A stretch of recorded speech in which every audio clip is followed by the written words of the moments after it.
আসসালামু আলাইকুম। তাহলে গতদিন আমরা পড়েছিলাম সলিডের টাইপসগুলো, টাইপসের ক্যারেক্টারিস্টিক্স, ডেফিনেশন, এক্সাম্পল, আর ওর মধ্যে ক্রিস্টালাইন সলিডের বিভিন্ন টাইপসগুলো আমরা আলোচনা করেছিলাম।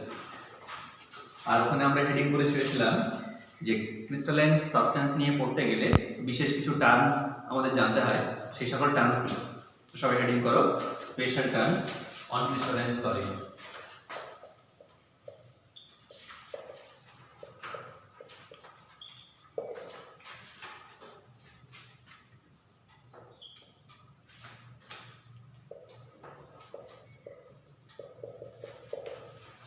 স্পেস ল্যাটিস, সংগঠন কাঠামো।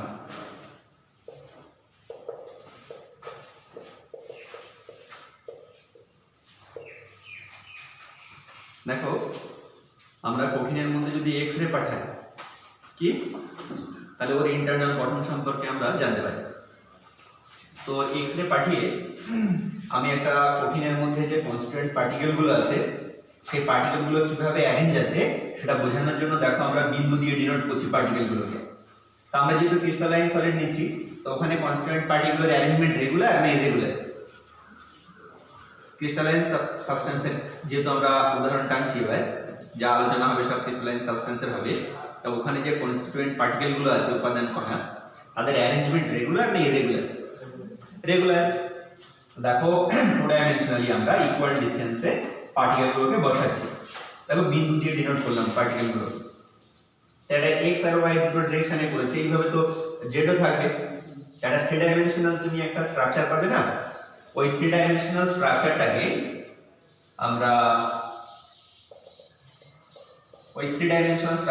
আমরা স্পেস ল্যাটিস বা সংগঠন কাঠামো বলি। আর ডেফিনেশনে আরেকবার শোনো, কোন একটা ক্লাসের মধ্যে উপস্থিত কণাগুলি বিন্দু দ্বারা রিপ্রেজেন্ট করলে যে ত্রিমাত্রিক গঠন পাওয়া যায়, সেই ত্রিমাত্রিক গঠনকে আমরা কি বলি? Space lattice. এখন এই ত্রিমাত্রিক যে তুমি কণাগুলোকে বিন্দু দিয়ে ডিনোট করলে, তাদেরকে পেন দিয়ে এখন জুড়বে, তাহলে একটা জাল পাবে না? জাল, এটাকে টু ডাইমেনশনাল জাল পাবে না থ্রি ডাইমেনশনাল জাল পাবে? গুড, এখানে টু ডাইমেনশনাল দেখা যাচ্ছে, উপরে একটা লেয়ার আছে, উপরে একটা জেড বরাবর আছে। ওই থ্রি ডাইমেনশনাল যে গঠনটা পেলে ওইটাকে আমরা ক্রিস্টাল ল্যাটিস বলি, ক্রিস্টাল ল্যাটিস বলি বা ক্লাস জাল, ক্লাস জাল। তাহলে এটা টু ডাইমেনশনাল না থ্রি ডাইমেনশনাল বলো? এটাও থ্রি ডাইমেনশনাল। তাহলে সংজ্ঞাটা শুনে নাও, কোন একটা কঠিনের মধ্যে উপস্থিত কণাগুলিকে বিন্দু দ্বারা প্রকাশ করার পর তাদেরকে যদি যুক্ত করা হয়, তাহলে যে ত্রিমাত্রিক গঠন পাওয়া যায়, সেই ত্রিমাত্রিক গঠনকে আমরা কি বলি? Crystal lattice. এটাকেই আমরা অ্যাকচুয়ালি এই ক্রিস্টাল ল্যাটিসকে আমরা ক্যালাস বলি, এটাকেই আমরা ক্রিস্টালাইন সলিড বলি। তো দেখো, এই যে একটা বাক্স পেয়েছো, এই বাক্সটা কি স্কোয়ার মনে হচ্ছে? ধরো এটা সমান, স্কোয়ার মনে হচ্ছে না কিউব মনে হচ্ছে? কিউব, কারণ উচ্চতাটাও আছে। তাহলে এইরকম কিউব এইদিকে গেলেও পাবে, এদিকে গেলেও পাবে, এদিকে গেলেও পাবে। থ্রি ডাইমেনশনালি এই ক্ষুদ্র ইউনিটটা গোটা দৈত্যাকার সিস্টেমের মধ্যে আছে। যে ইউনিটটা রিপিট হচ্ছে, ক্ষুদ্র আকার ইউনিট, ওই রিপিটেটিং ইউনিটটাকে আমরা ইউনিট সেল বলি। কি বলি বলো? একটা বডি যেমন সেল দিয়ে গঠিত হয়, সেলকে ও রিপিটেটিং ইউনিট বলা হয়। একটা বাড়ি যেমন তৈরি হয় ইট দিয়ে, রিপিটেটিং ইউনিট বলা হয়। তেমনি প্রত্যেকটা ক্লাসের মধ্যে এরকম রিপিটেটিং ইউনিট থাকে। সেই রিপিটেটিং ইউনিটের যেমন শেপ হয়, গোটা ক্লাসের শেপটাও তাই হয়। অর্থাৎ ওর আউটার লুকিং যেমন হবে, ওর ইনার প্রত্যেকটা ইউনিট যে আছে তাদেরও শেপ একই রকম হবে। আর ওই ইউনিট এর শেপ অনুযায়ী গোটা ক্লাসের শেপ ডিপেন্ড করবে। তাহলে ওই ক্ষুদ্রতম এককটাকে আমরা ইউনিট সেল বলি, একক কোষ বলি। কি বলি বলো? একক কোষ। তাহলে এটা টু ডাইমেনশনাল না থ্রি ডাইমেনশনাল? গুড, এটা থ্রি ডাইমেনশনাল। তাহলে সংজ্ঞা হয়ে যায়, সংগঠন কাঠামোর মধ্যে, সংগঠন যে ক্ষুদ্রতম এককটি পুনরাবৃত্ত হয়ে ক্লাস গঠন করে, সেই ক্ষুদ্রতম এককটাকে কি বলি আমরা? Unit cell. এখন আমাদের পড়াশোনার যে আইটেম হবে সব ইউনিট সেলের উপরে। তো চলো আমরা ইউনিট সেল হেডিং করি, বাদিকটা কপি করে নাও।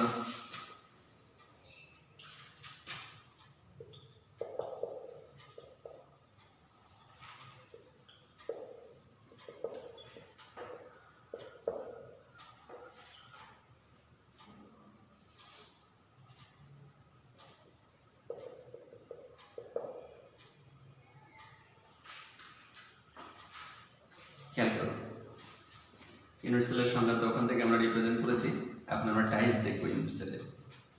তো ইউনিট সেলের এই যে টাইপস আমরা করেছি, এটা ওর মধ্যে যে কণাগুলো অ্যারেঞ্জ হয়ে আছে ইউনিট সেলের মধ্যে, তো কণাগুলোর অবস্থান কোন জায়গায় সে অবস্থানের উপর ডিপেন্ড করে আমরা করেছি। বললাম যে এটা ক্ষুদ্রতম একক, এটা রিপিট হবে। তো এই ক্ষুদ্রতম এককের মধ্যে কারা বসে থাকবে?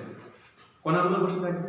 ক্লাসিক্যাল প্রকৃতির যে কণাগুলো আছে সেই কণাগুলোর অ্যারেঞ্জমেন্ট কেমন তার উপর ডিপেন্ড করে এই প্রকার বলবো। Clear sir? কিসের উপর ডিপেন্ড করে বলো?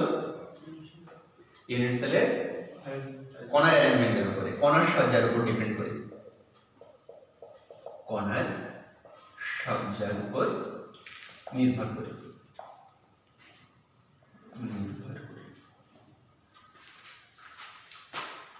টাইপসগুলো লিখতে লাগো।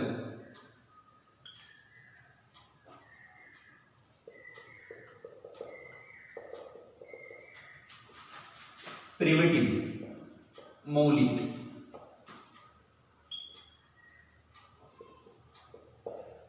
বডি সেন্টার দেহ কেন্দ্রিক, বডি সেন্টার্ড দেহ কেন্দ্রিক, ফেস সেন্টার্ড পৃষ্ঠ কেন্দ্রিক,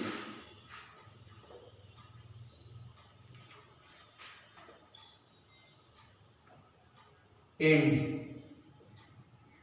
বা সাইড সেন্টার্ড পার্শ্ব কেন্দ্রিক,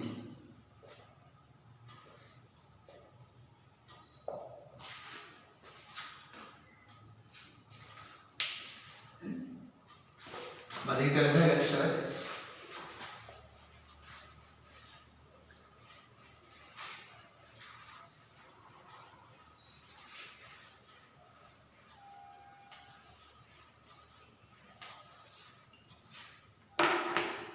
দেখো এগুলো কেমন আমরা ডায়াগ্রামিক্যালি এখন রিপ্রেজেন্ট করবো সব। প্রথমে কি আছে? প্রিমিটিভ মৌলিক, এটাকে বেসিকও বলে, হ্যাঁ বেসিকও বলে, প্রিমিটিভ বা বেসিক মৌলিক। তো আমরা এখন দৈর্ঘ্য প্রস্থ উচ্চতা ইউনিট সেলের সমান ধরে আগে বাড়ছি। তো দৈর্ঘ্য প্রস্থ উচ্চতা যদি সমান হয় তাহলে আমাদের গঠনটা কিউব হয়। তো আমরা এটা কিউবিক্যাল গঠন টানছি। কৌণিক বিন্দু কটা আছে একটা কিউবে? ভেরি গুড, কৌণিক বিন্দু 8টা আছে। এই 8টা কৌণিক বিন্দুতে যদি কণাগুলো বসে থাকে, বসে যদি ক্লাসটা গঠন হয়, ইউনিট সেলটা গঠন হয়, তাহলে আমরা তাকে মৌলিক বা কমিউনিটিভ বলি। কৌণিক বিন্দুগুলো সবসময় কণা দ্বারা দখল করা থাকবেই, তাই সে বাকি যে কোনো কোয়ালিটি হোক, কৌণিক বিন্দুগুলো সবসময় দখল করা থাকবে। শুধু কৌণিক বিন্দু, অন্য কোনো জায়গায় কণা নেই, তাহলে তাকে আমরা কি বলি? মৌলিক। এবার দেখো বডি সেন্টার্ড, তো বিসি দিয়ে ডিনোট করছি বডি সেন্টার্ড, হ্যাঁ শর্ট ফর্ম লিখে দিই তাহলে টাইম কম লাগবে। এটাকে আমরা প্রিমিটিভ পি দিয়ে বলছি, বডি সেন্টারটাকে আমরা বিসি বলছি, আর ফেস সেন্টারকে আমরা এফসি বলছি, এটাকে আমরা এন্ড সেন্টার্ড ইসি বলছি। খেয়াল করো বিসি।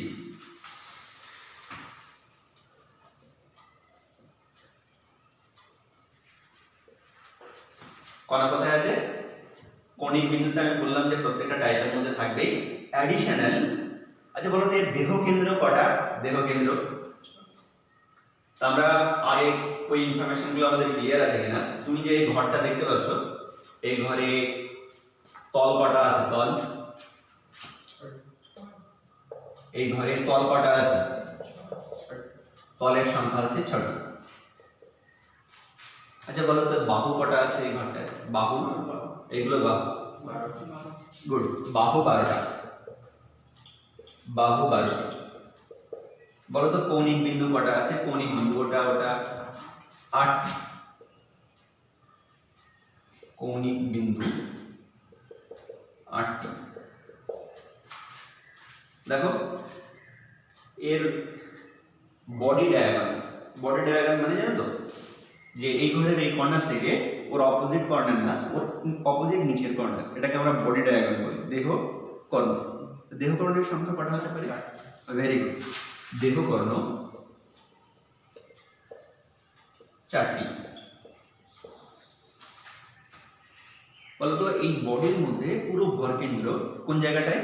ধরো একটা ঘর আছে, এটা আমাদের একটা ঘর, তো বডি কেন্দ্র ঠিক ভর কেন্দ্র মাঝখানে তাই হবে। তাহলে গোটা বডির মধ্যে যেটা বডি সেন্টার সেটাকে আমরা বডি সেন্টার বলি, সেটাকে দেহ কেন্দ্র বলি। দেহ কেন্দ্র কটা থাকবে? এক। তাহলে দেহ কেন্দ্রের সংখ্যা, দেহ কেন্দ্রের সংখ্যা 1টি। তাহলে এই টার্মগুলো আমাদেরকে মুখস্থ রাখতে হবে যে কোনো 3 ডাইমেনশনাল শেপ হলে। আচ্ছা বলো তো দেখি ফেসের ডায়াগন, এই ফেসের ডায়াগন কটা? এই ফেসে তলের ডায়াগন, এটা যদি একটা তল হয়, এই ফেসের ডায়াগন এটা একটা, এটা একটা, তাহলে প্রত্যেকটা ফেসের ডায়াগন কটা করে হবে? দুটো। কটা ফেস আছে? 6টা ফেস। তাহলে ফেস ডায়াগন কটা হবে? 12টা। তাহলে পৃষ্ঠ কর্ণ নাকি? পৃষ্ঠ কর্ণ মোট আছে 12টি। চলে গেল আমরা আগে যে জায়গায় ছিলাম সেখানে ফিরে যাই। বডি সেন্টার, কৌণিক বিন্দুগুলো তো থাকবেই বললাম, অ্যাডিশনাল কোন জায়গায় থাকবে? বডি সেন্টারে। তাহলে বডি সেন্টার মানে ভিতরে, এই ঘরটার ভিতরে এই জায়গাটা, তাহলে ওখানে যদি একটা গোটা কর্ণ থাকে তাকে আমরা বডি সেন্টার ইউনিট সেল বলি। তাহলে ওর ক্ষেত্রে কি হবে? যে এখানেও কণা থাকবে, এগুলোতেও কণা থাকবে, আর এখানেও কণা থাকবে। তাহলে এর আর এর মধ্যে একটা পার্থক্য শুনে নাও, এর বডি সেন্টারে আছে আর এর নেই।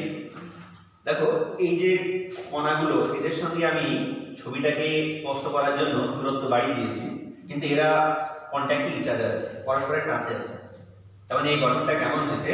যে এরকম 4টে বল, উপরে 4টে এসে আর নিচে 4টে এসে একজন আর একজনের কাছে আছে। তাহলে এই বলটা এর সঙ্গে টাচে আছে, এর সঙ্গে টাচে, এর সঙ্গে নেই।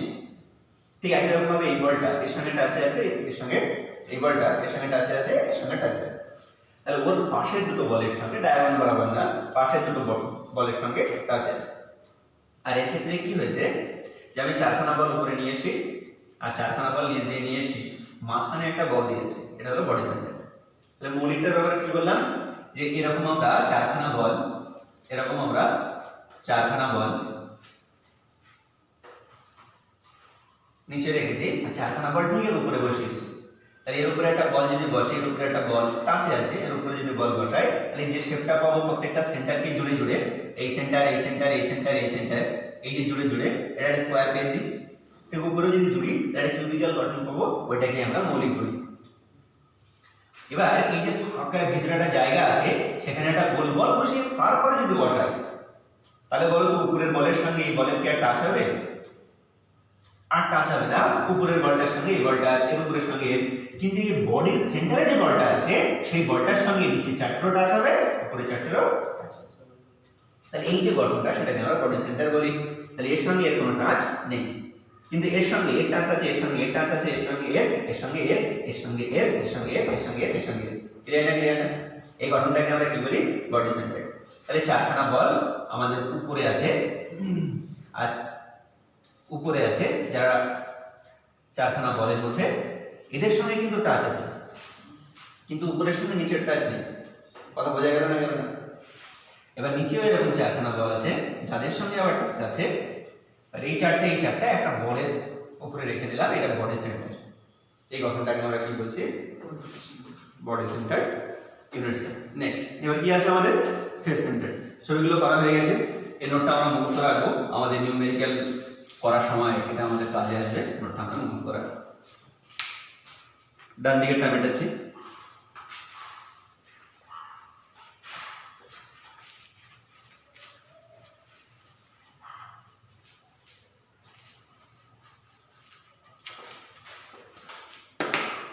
চলো এবার আমাদের কি আসছে? Face centre. 3 নম্বর ফেস সেন্টার। খেয়াল করো, তাহলে আমরা এই কিউব নিলাম,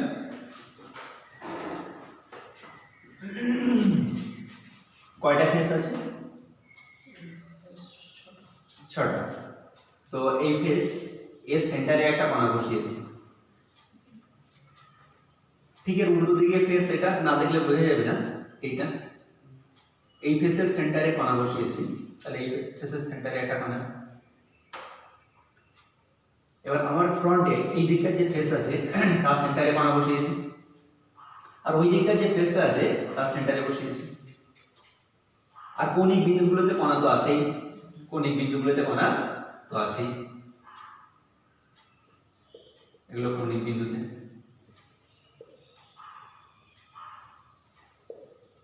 এই ক্ষেত্রে ব্যাপারটা দেখো, এই ফেসে যে আছে তার সঙ্গে এই চারটে কণাটা আছে। একই রকম ভাবে ওই ওই দিককার যে ফেসটা আছে তার সঙ্গে একটা, দুটো, তিনটে, চারটে কণাটা আছে। কিন্তু এই ফেসের সঙ্গে এই কণাটা আছে, অন্য কোনো কণাটা আছে। একই ফেসের যে কণাটা আছে এর সঙ্গে এর টাচ, এর সঙ্গে এর টাচ, এর সঙ্গে এর টাচ, এর সঙ্গে এর টাচ আছে। ক্লিয়ার না? ক্লিয়ার না? এটাকে আমরা কি বলি? Face centred unit cell. এবার চলো আমরা এন্ড সেন্টার্ড বা সাইড সেন্টার্ড বলি। এন্ড সেন্টার্ড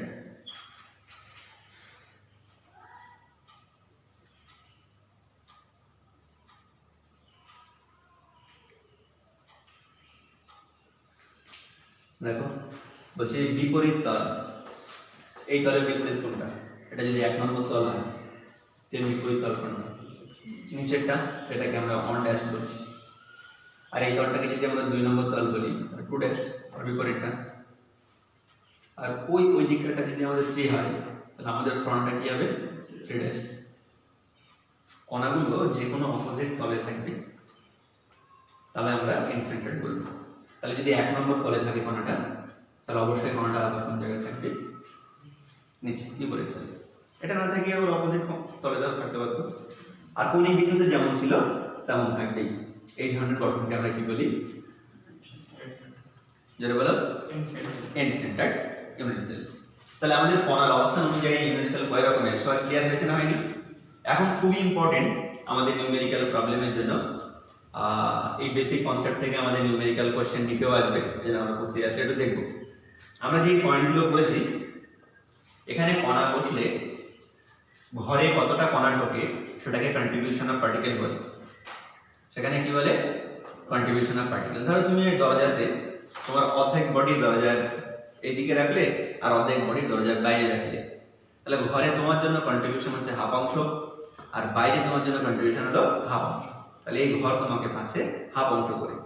ঠিক তেমনি যদি তলের সেন্টারে, ফেস সেন্টার করার সময় দেখেছি আমরা তলের সেন্টারে কণা থাকে, তো ওখানে কণা থাকলে, ওখানে কোনো কণা এসে বসলে ঘরে কতটা কণা ঢুকবে সেটাকে কন্ট্রিবিউশন বলে। আমরা এখন কণা গণনা করব। কি গণনা করব? তাই এই পার্টের জন্য কন্ট্রিবিউশন কত কত করে সেটা আমরা এই পাশেই ছোট করে নেব। তো তোমরা তোমাদের খাওয়াতে যেখানে করেছো সেই জায়গায় এটাও করে নেবে। তো আমি এটা ডিলিট করে কণার কন্ট্রিবিউশন বলে করছি, এখানে করে নাও।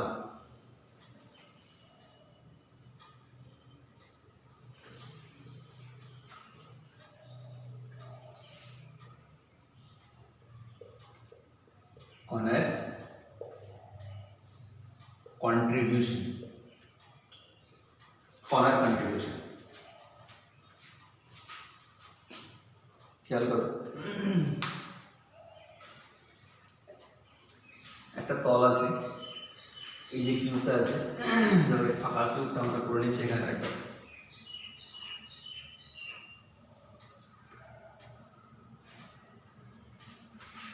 এর পাশে যদি আমি আবার কিউব আনি, এই তলটা কনসিডার করো, এর পাশে যদি কিউব আনি, কটা তল পরস্পরের কাছে থাকতে পারে? বলো একটা। তাহলে সবসময় একখানা তল দুটো ঘরের মধ্যে শেয়ার হয়ে থাকে, দুটো ঘরের মধ্যে। তাহলে একটা তল দুটো ইউনিট সেলের ব্যারিয়ার হিসেবে কাজ করে। এবার যদি কোনো একটা কণা, আচ্ছা এখানে আমরা কণাগুলোকে গোল গোল বল হিসাবে রিপ্রেজেন্ট করব। কি হিসাবে বলো? তা বডি, বলের যে সেন্টারটা আছে সেই সেন্টারটা কিন্তু আমরা যখন ফেসে কণা থাকবে সেই ফেসে ওর সেন্টারটা রাখবো। তাহলে একটা গোল তরমুজ বা গোল বল, ওর সেন্টার যদি আমি কাটি তাহলে কটা অংশ হবে? দুটো অংশ হবে। এবার আমি ওর সেন্টারটাকে ধরে যদি এই ফেসের সেন্টারে বসিয়ে দিই, এই ফেসের সেন্টারে বসিয়ে দিই, তাহলে ওই ঘরটার মধ্যে কয় অংশ ঢুকলো আর এর পাশে যে ঘরটা আছে তার মধ্যে কয় অংশ ঢুকলো? বুঝলি? একটা বল তার সেন্টারকে এর সেন্টারে রাখলাম, এই যে ফেসের সেন্টার আছে তার ফেসের সেন্টারে কনসিডার করলাম, আর ওই ঘরের মধ্যে কত ঢুকলো? আর ওই ঘরের মধ্যে তাহলে ফেসের সেন্টারে যদি কোনো কণা বসে তাহলে প্রত্যেকটা ইউনিট সেলের কন্ট্রিবিউশন হচ্ছে হাফ অংশ। কত অংশ? তাহলে কণার কন্ট্রিবিউশন হচ্ছে হাফ অংশ পার ফেস। পার ফেসের জন্য কত অংশ? হাফ অংশ। গুড। তাহলে মোট কয়টা তল আছে একটা একক কোষে? আর প্রত্যেকটা তলের সেন্টারে যদি কণা থাকে তাহলে মোট কয়টা কণা থাকবে একটা ঘরে? বলো। গুড। হাফ করে তিনটা। প্রত্যেকটা তলের জন্য ঘরে কন্ট্রিবিউশন হাফ অংশ। ছটা তল হাফ হাফ করে মোট 6 × হাফ সমান কটা? তিনটা। আমরা পরে ক্যালকুলেট করব না, এখনই করে দিতে তাহলে সুবিধা হবে। তাহলে মোট কণা যদি প্রত্যেকটা তলে থাকে তাহলে মোট কণা কত হবে? 6 × গুড 6 × হাফ। চলো এবার খেয়াল করি বাহু। বলো তো একটা বাহু পাশে যদি আরো অজস্র কিউব থাকে, এখানে কিউব আছে, এখানে কিউব আছে, উপরে কিউব আছে, সব জায়গায় পুরো গোটা থাকার কিউবের সারি আছে। তো এই বাহুটা কয়টা বাহুর সঙ্গে টাচে আছে? মোট কয়টা বাহু একত্রে থাকতে পারে?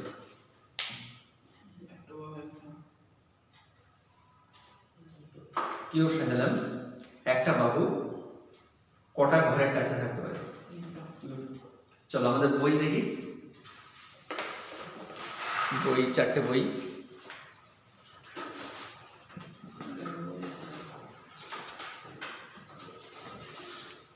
মোটা মোটা বই যেহেতু দিয়েছ, প্রত্যেকটা লেন্থ একই হওয়া দরকার। চেষ্টা দেখা যায়? আচ্ছা, দেখা যাচ্ছে না এখান থেকে? দেখো, আমরা এই উপরের বাহুটা কনসিডার করবো। উপরের বাহুটা এটা একটা ইউনিট সেল, এটা একটা ইউনিট সেল, এটা একটা ইউনিট সেল। তো আমি এই যে উপরের বাহুটা আছে এই বাহুটাকে কনসিডার করব। তো একটা কাছে রাখলাম দুটো। তাহলে আমি কটা কোষ বসিয়েছি? কটা ইউনিট সেল বসিয়েছি? দুটো। ওই বাহুটা কটার সঙ্গে টাচে আছে? এই যে বাহুটা, এই যে বাহুটা আমি বললাম না এটা হিরো আমাদের কাছে, এই বাহুটা, এই বাহুটা কটা ঘরের টাচে থাকবে সেটা তো বললাম। দুটো রাখিয়ে রেখেছি এখানে।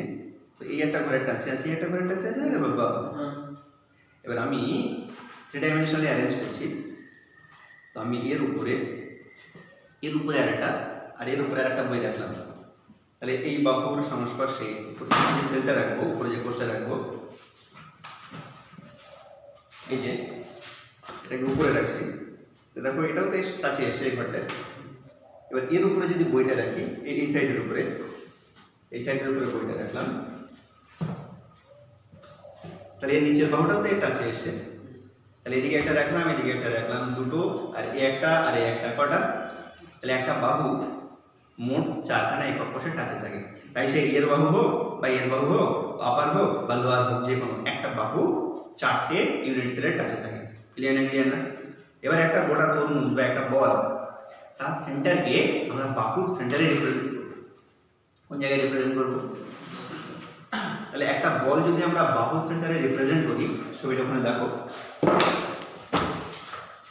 এই বাহুর সেন্টারে যদি আমি একটা তরমুজের বল রাখি, তাহলে এই ঘরে কত অংশ ঢুকবে? 1/4। তাহলে এরকম বাহুর সেন্টারে যদি কণা থাকে কখনো, তাহলে প্রত্যেকটা ঘরে কন্ট্রিবিউশন হবে 1/4 অংশ করে। ক্লিয়ার না? ক্লিয়ার না? তাহলে আমরা বাহুর সেন্টারে যদি রাখি তাহলে কণার কন্ট্রিবিউশন হবে 1/4। তাহলে 1/4 অংশ পার ফেস। তাহলে বলো তো মোট কয়টা বাহু আমরা কাউন্ট করেছিলাম? তাহলে একটা একক কোষের 12টা বাহু আছে। তাহলে একটা একক কোষে 1/4 অংশ করে যদি কণা ঢোকে, বাহু সেন্টারে কণা থাকলে মোট কয়টা কণা ঢুকবে? 3টা। তাহলে মোট কণা, টোটাল পার্টিকেল 1/4 × 12 সমান 3। ওকে। কৌণিক বিন্দু। তো চলো, একটা একক কোষের কৌণিক বিন্দু কটা পেয়েছিলাম আমরা? 8টা। তো আমরা একটা কৌণিক বিন্দু নিয়ে বোঝা যাচ্ছে। এটা একটা কৌণিক বিন্দু, এই যে এটা একটা কৌণিক বিন্দু। এখন আমাদের প্রশ্ন হলো যে এই যে একটা কৌণিক বিন্দু আছে, আর যদি এর পাশে পুরো দৈত্যাকার আমরা একটা অসংখ্য কিউব সাজায়, তাহলে একটা কৌণিক বিন্দু কটা ইউনিট সেলের টাচ থাকবে? চারটা, আটটা টাচে থাকবে। আটটার সঙ্গে একটা কৌণিক বিন্দু, আটখানে ইউনিট সেলের। তো কনসিডার করো এই যে কোনটা, এই যে কৌণিক বিন্দুটা, নিচেরটা না কিন্তু উপরেরটা। তা তুমি এখানে কটা পাচ্ছ? একটা, দুটো, দুটো হলো। এবার দেখো এই বইটা, এটা ইউনিট সেলটা আমরা এখানে রাখলাম, কটা হলো? তিনটে। ওই পাশে যদি আরেকটা বই লাগাই তাহলে কটা হলো? চারটে। এবারে উপরে আরেকটা করে স্টার সাজাবো, তাহলে কটা কণা হলো? তাহলে প্রত্যেকটা কৌণিক বিন্দু আটটা ইউনিট সেলের কৌণিক বিন্দুর সঙ্গে টাচে আছে। এবার ওই সেন্টারে যদি আমি একটা গোল তরমুজের সেন্টার রাখি, তাহলে প্রত্যেকটা ঘরে 1/8 করে তরমুজ ঢুকবে। ক্লিয়ার না? ক্লিয়ার না? তাহলে কন্ট্রিবিউশন প্রত্যেকটা কৌণিক বিন্দুর জন্য, প্রত্যেকটা কৌণিক বিন্দুর জন্য কন্ট্রিবিউশন কত? 1/8 অংশ পার ফেস। তাহলে টোটাল কৌণিক বিন্দু, সবকটা কৌণিক বিন্দুতে যদি কণা থাকে, সবকটা, তাহলে একটা ঘরে মোট কয়টা কণা থাকবে বলো? Total particle 1/8 × 8 = 1। এবার দেখো অঙ্কের সময় বলতে পারি যে এ পার্টিকেলগুলো আর বি পার্টিকেলগুলো দ্বারা ক্লাস গঠন হয়েছে। এ কৌণিক বিন্দুর অর্ধেক সংখ্যক দখল করে আছে। কৌণিক বিন্দুর, তাহলে কৌণিক বিন্দু কিন্তু 8টা, অর্ধেক সংখ্যক মানে 4খানা দখল করে আছে, আর 4খানা ফাঁকা পড়ে আছে। তোমার যদি বলে এ এর সংখ্যা কত হবে, তাহলে তুমি 1/8 অংশ তো প্রত্যেকটা কৌণিক বিন্দুর জন্য, তাহলে 8 জন্য গুণ করো না, কারণ 8টা কর্নারে যদি কণা থাকে তখন 8 গুণ, দুটো কর্নারে কণা থাকবে তা 2 গুণ, তিনটে কর্নারে কণা থাকবে 3 গুণ, কিন্তু 1/8 অংশ করে কন্ট্রিবিউশন সবসময় হবে। ক্লিয়ার না? ক্লিয়ার না? ওকে, নেক্সট। এবার আমরা দেহকর্ণের সংখ্যা, দেহকর্ণ। তো দেহকর্ণ কটা পেয়েছিলাম? 4টা। দেহকর্ণ মনে আছে তো, যে এই সেন্টার থেকে ওই উপরটা না, ওর নিচে সেন্টার। তো এই দেহ কেন্দ্রের সেন্টার, ধরো একটা ঘর আছে, এই যে আমি এটা করছি, এটা ধরো দেহ সেন্টার, এটা ঘরের বাইরে না ভিতরে? ওর সেন্টারে যদি কণা থাকে, তাহলে পুরো ওর সেন্টারে যদি কণা সেন্টার থাকে, তাহলে পুরো কণাটা ভিতরে থাকলো না বাইরে থাকলো? ভিতরে থাকলো। তাহলে কখনো যদি ডায়াগন, বডি ডায়াগনের সেন্টারে কণা থাকে, তাহলে গোটা কণাটাই ঘরের মধ্যেই থাকবে, প্রত্যেকটা ইউনিট সেল একটা করেই কণা পাবে। তাহলে একটা বডি ডায়াগনের সেন্টারে 1 অংশ করে কন্ট্রিবিউশন হচ্ছে, 1 অংশ করে পার বডি ডায়াগন। এটা আমরা হাফ অংশ করে পার ফেস বলেছিলাম, 1/4 অংশ করে পার ফেস না, এটা কি পার বাহু। আর এটা করে কৌণিক বিন্দুতে 1/8 অংশ করে পার ফেস না, পার কৌণিক বিন্দু নাকি কৌণিক বিন্দু। তাহলে এটা 1 অংশ করে পার দেহ কেন্দ্র, পার দেহ কেন্দ্র। নেক্সট দেহকর্ণ। এবার চলো আমরা দেহ কেন্দ্র দেখে নিই। এই বডির মধ্যে দেহ কেন্দ্র কটা আছে? এই বডির মধ্যে দেহ কেন্দ্র কটা আছে? তাহলে যেটা ডায়াগোনাল সেন্টার সেটাই বডি সেন্টার। তাহলে ওখানে যদি পার্টিকেল থাকে সেখানে কন্ট্রিবিউশন কত হবে? একটা। তাহলে যদি দেহের কেন্দ্রে থাকে তাহলে সেখানেও 1 অংশ করে কন্ট্রিবিউশন হবে পার দেহ কেন্দ্র, দেহ কর্ণ আর পার দেহ কেন্দ্র। ক্লিয়ার হয়েছে না? ওকে, নেক্সট পৃষ্ঠকর্ণ। খেয়াল করো, পৃষ্ঠকর্ণ মানেই কি? পৃষ্ঠকর্ণ মানেই হচ্ছে ফেস সেন্টার। তাহলে ফেস সেন্টারে যেমন হাফ অংশ করেছিল, পৃষ্ঠের কর্ণে যদি সেন্টারে থাকে তাহলে হাফ অংশ করে কন্ট্রিবিউশন হবে। তাহলে এখানে হাফ অংশ পার পৃষ্ঠকর্ণ, পৃষ্ঠকর্ণ। তাহলে এটা ক্লিয়ার হয়েছে না? গুড, কপি করে নাও। বাদিকের প্রত্যেকটা ইউনিট সেলের এটা কপি হয়ে গেছে, করে নিয়েছে তো সবাই?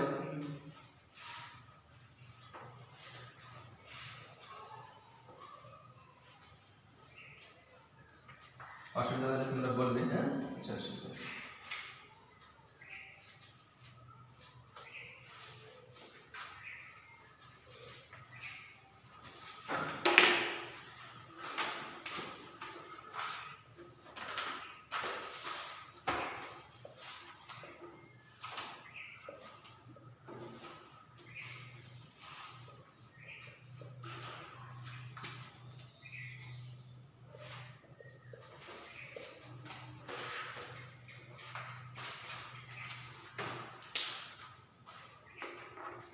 মোটামুটি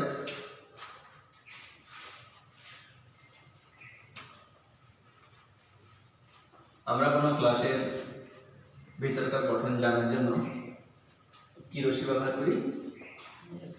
এক্স রে, তাই তো?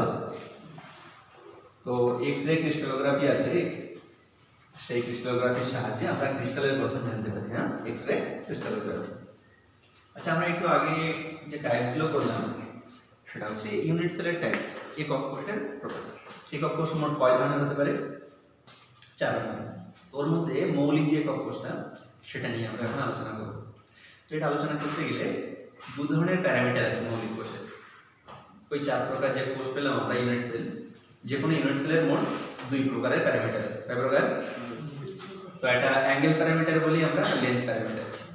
তো আমরা যেহেতু প্রিমিটিভের ক্লাসিফিকেশন করব এখন মৌলিকের, এটা প্রিমিটিভ আঁকছি।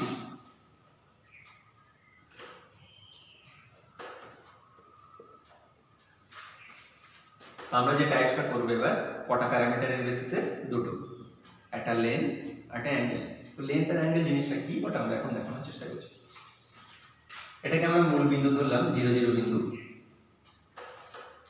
এবার এখানে এটাকে জেড অ্যাক্সিস, এটাকে ওয়াই অ্যাক্সিস, এটাকে এক্স অ্যাক্সিস কনসিডার করলাম।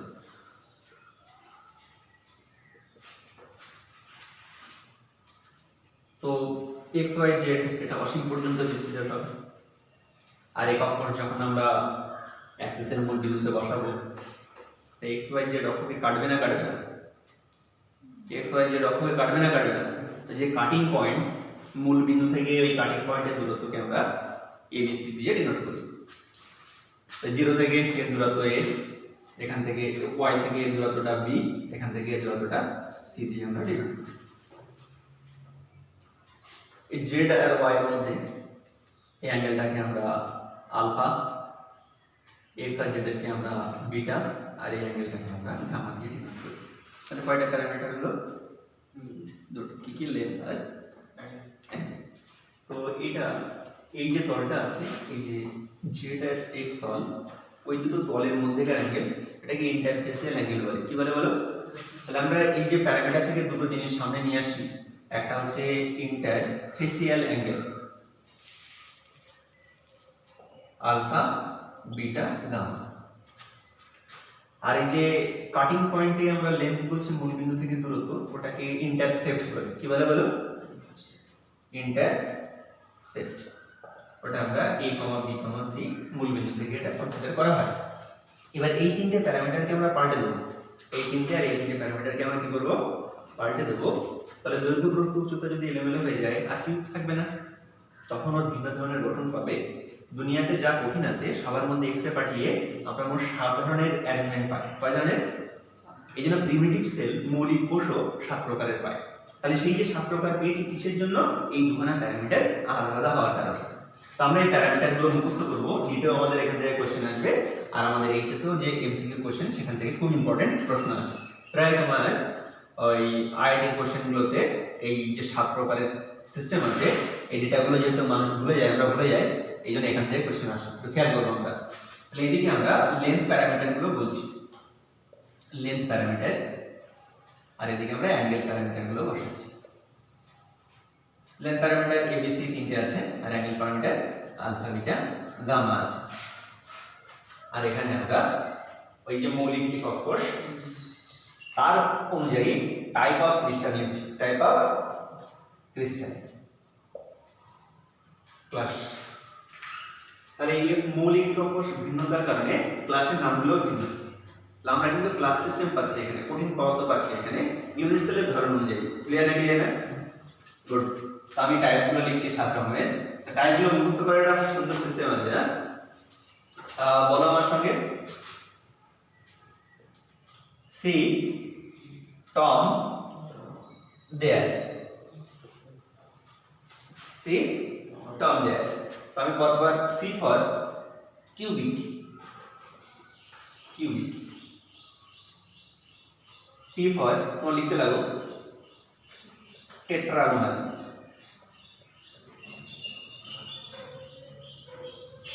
ও for অর্থোরম্বিক।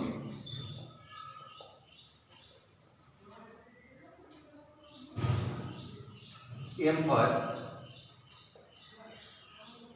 monoclinic. T for triclinic.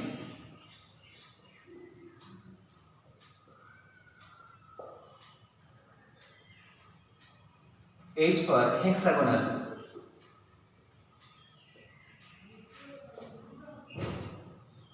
R for rhombohedral.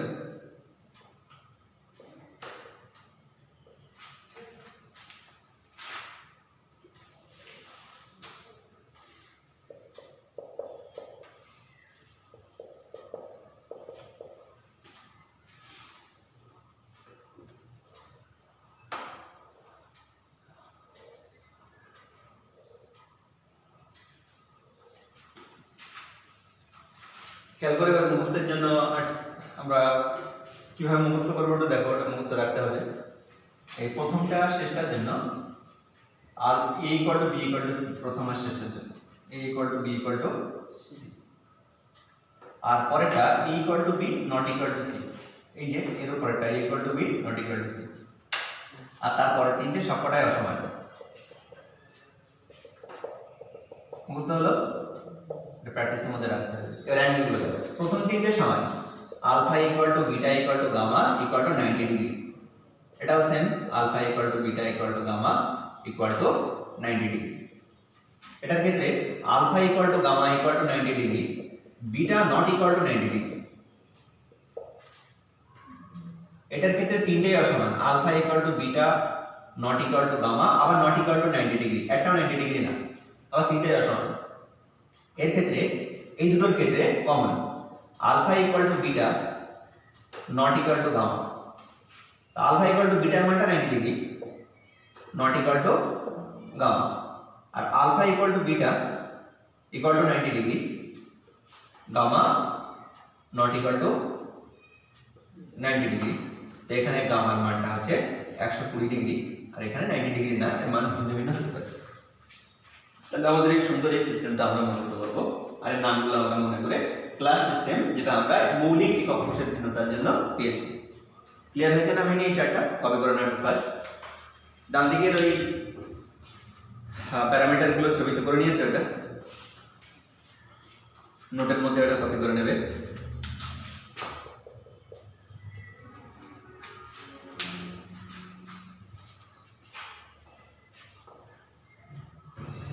এর মানটা আমাদের 120 না মুখস্থ করলেও চলবে, কারণ দেখো এর লেন্থে দেখো সমান হয়ে যাচ্ছে না, লেন্থে পার্থক্য ধরা পড়ছে আমাদের। এর তিনটেই সমান আর এর ক্ষেত্রে সি সমান না, এই জন্য লেন্থ আলফা বিটা আর গামা দুজনের একই আছে, নট ইকুয়াল টু। এর নাম মুখস্থ থাকলেও চলবে, শুধু আলফা আর বিটা সমান আর এর লেন্থ সমান আর এর অসমান, এটা মনে রাখলে চলবে। ডান দিকেরটা হয়ে গেছে সবাই?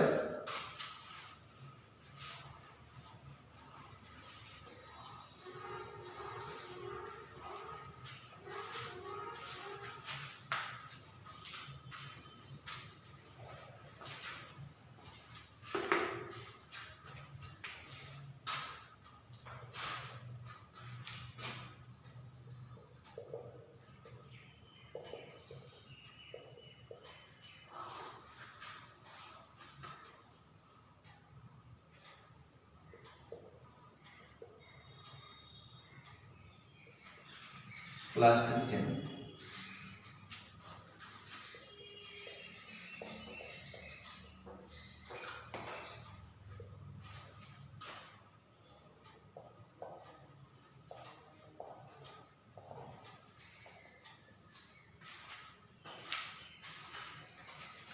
খেয়াল করে তো আমরা মৌলিক কোষের ভিন্নতার জন্য দেখো এই দৈর্ঘ্য আর অ্যাঙ্গেল এই দুটো ভিন্নতার জন্য ক্লাস কয় রকমের পেয়েছি? ক্লাস 7 রকমের। এই 7 রকমের ক্লাসে প্রত্যেকটারই একটা ইউনিট সেল আছে। প্রত্যেকটার কি আছে? তো ইউনিট সেলের প্রকার দেখেছি আমরা 4 প্রকারের হয়। ইউনিট সেলের প্রকার 4 হয়: মৌলিক, বিসি, এফসি আর ইসি। তো এই যে কিউবিক্যাল ক্লাস আছে এর মৌলিক কোষ কয় প্রকারের হয়, বা এই 7 প্রকারের বাকি যেগুলো আছে প্রত্যেকের মোট ইউনিট সেল কয় প্রকারের হয়? প্রত্যেকের তো মৌলিক থাকবেই, মৌলিকের উপরে ডিপেন্ড করে করেছে, প্রত্যেকের মৌলিক থাকবেই। আর বি আছে, বিসি আছে কিনা, ইসি আছে কিনা, তারপরে এফসি আছে কিনা সেটা আমরা এখন এই চার্টে দেখব। এই জন্য এই যে 7 প্রকারের ক্লাস সিস্টেম লিখেছি সেগুলো আমরা 1-2 করে রিপ্রেজেন্ট করব আর 4-5 করে লিখব না। তো আমরা এই নাম্বার বসানোই আছে, এটা এখানে বসিয়ে দিচ্ছি।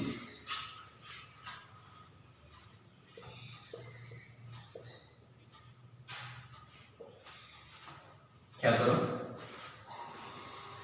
কিউবিক, কিউবিকের আন্ডারে আমাদের 3টে আছে।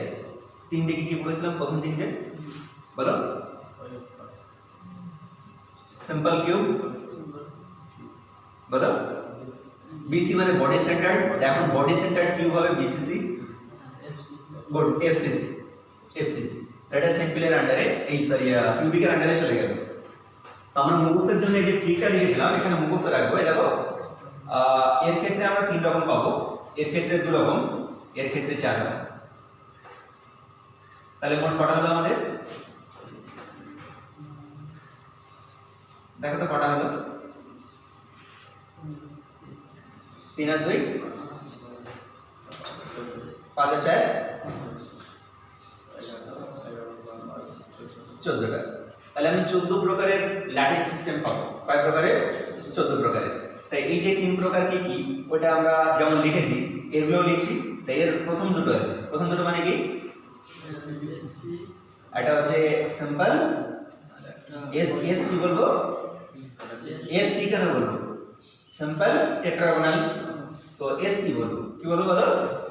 তাহলে বলো আরটা কি বলবো? S T. আরটা কি আছে? B C T. বলো বডি সেন্টার্ড টেট্রাগোনাল। এইভাবে নামগুলো ডাকবো। এখন এগুলো আমরা জানতে পেরেছি সব এক্স রে পাঠিয়ে। পরে যে 4খানা আছে 4খানা 4টেই আছে। 4টে কি বলো এবার? সিম্পল কি আছে ওটা? ও মানে কি? Orthorhombic, simple orthorhombic, body centred orthorhombic, বলো বলো বলো, face centred orthorhombic, end centred orthorhombic. Clear না? ক্লিয়ার না? ওকে। এর আন্ডারে কটা আছে? দুটো। সিম্পল বলো বলো, মনোক্লিনিক, এসএম। আর এবার পরে যেটা আছে সেটা এন্ড সেন্টার্ড। তো এন্ড সেন্টার্ড মনোক্লিনিক। ব্যাস, এর ক্ষেত্রে সব কি হবে বলো এবার ঝটপট করে। সিম্পল কি? তাহলে এসটি। এর ক্ষেত্রে আর কিছু হবে না। এর ক্ষেত্রে সিম্পল এইচ, সিম্পল আর। ক্লিয়ার না? ক্লিয়ার আছে? ওকে। এই যে 14 প্রকারের আমরা ক্লাস পেয়েছি এটা বিজ্ঞানী ব্রাভিস দিয়েছে। ব্রাভিস, এই জন্য এদেরকে বলা হয় ব্রাভিস ল্যাটিস। কি বলা হয় বলো? তাহলে ব্রাভিস ল্যাটিসের সংখ্যা কটা? 14টা। ব্রাভিস ল্যাটিসের সংখ্যা কত? 14। তাহলে মোট ব্রাভিস ল্যাটিস হচ্ছে 14টি। এখন আমাদের সিলেবাসে দেখো শুধুমাত্র কিউবিক সিস্টেমটা আছে। কোন সিস্টেম? কিউবিক। তাহলে আমরা পরের দিন ক্লাসে কিউবিক সিস্টেমের মধ্যে ঢুকে সলিড কেমিস্ট্রি পড়বো ইনশাআল্লাহ। আজকে এই পর্যন্ত থাকলো। আল্লাহ সবাইকে করোনা থেকে হেফাজত করুক। আর আমরা বারবার আগের দিন ক্লাসেও বলেছি যে আজাব আসে আমাদের নিজেদেরকে শুধরে নেওয়ার জন্য। আমাদের দ্বারা যে সমস্ত সমাজে অকল্যাণ কাজ হচ্ছে সেগুলোকে দুরস্ত করে আমাদেরকে কল্যাণমুখী কাজে লিপ্ত করা, এগুলো থেকে উদাহরণ নিয়ে আমাদেরকে শুধরে যেতে হবে। তার জন্য এই সমস্ত আজাব। এখন কোনো মানুষ যদি সে তাড়াতাড়ি তার নিজের জিন্দেগিকে বদলে নেয় তাহলে এই ধরনের আজাব আবার আস্তে আস্তে উঠে যাবে। আর আমরা যদি এর পরে আরও খারাপের মধ্যে লিপ্ত হই তাহলে এই ধরনের আজাব আরও আমাদেরকে গ্রাস করবে। এই জন্য আল্লাহ আমাকেও তৌফিক দিক। আমার সমস্ত বাচ্চাদেরকেও তৌফিক দিবে। আমিন। আসসালামু আলাইকুম।